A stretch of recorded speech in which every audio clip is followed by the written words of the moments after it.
What's up, friends? Today we're going to show you how to set up file history on your Windows 11 or 10 PC. Let's get started. Step 1. Connecting a drive.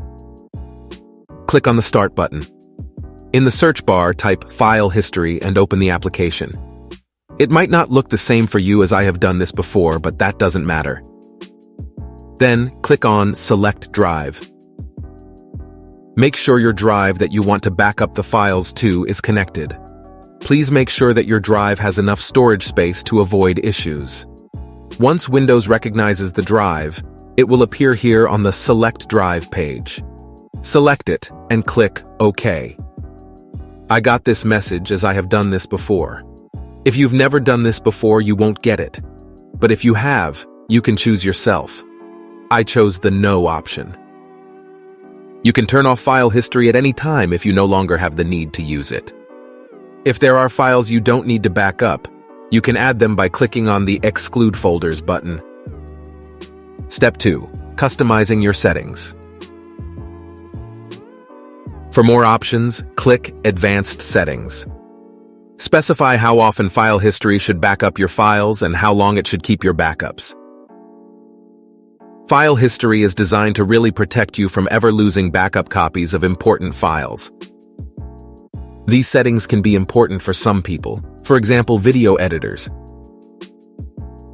If you're only going to be backing up your files once and not under an extended time, these settings likely won't matter to you.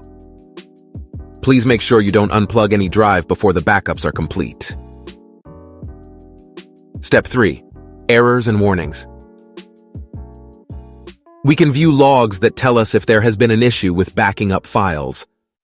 Click on Open File History Event Logs to view recent events or errors. Here you can see different errors and warnings about the file history process. If you don't have any errors, that's perfect. If you, for example, have files with too long destination names, errors like these will fill up your log, just like for me. If you want me to explain how to solve this, tell me in the comment section.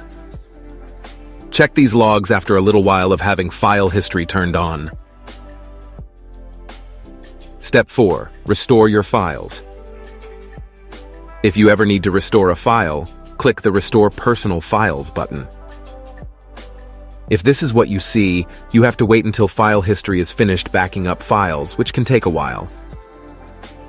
However, if you see this instead, just select the version of the file and click the Restore button. There will be a File History folder created in the drive where you turned on File History for. You could delete this folder to completely delete the backup files if you want to. Disclaimer: always remember to back up your files regularly and have a reliable backup strategy in place. We are not responsible for any data loss or damage resulting from the use of file history, so please do your own research as well. This video is for entertainment purposes. It turns out that 98% of viewers aren't subscribed. Please make sure to like and subscribe to support this channel and get professional help in the future, as well as to join giveaways. Congratulations, you finished this guide. With file history enabled, your files are safe in case something happens to them. Thank you for watching and see you soon.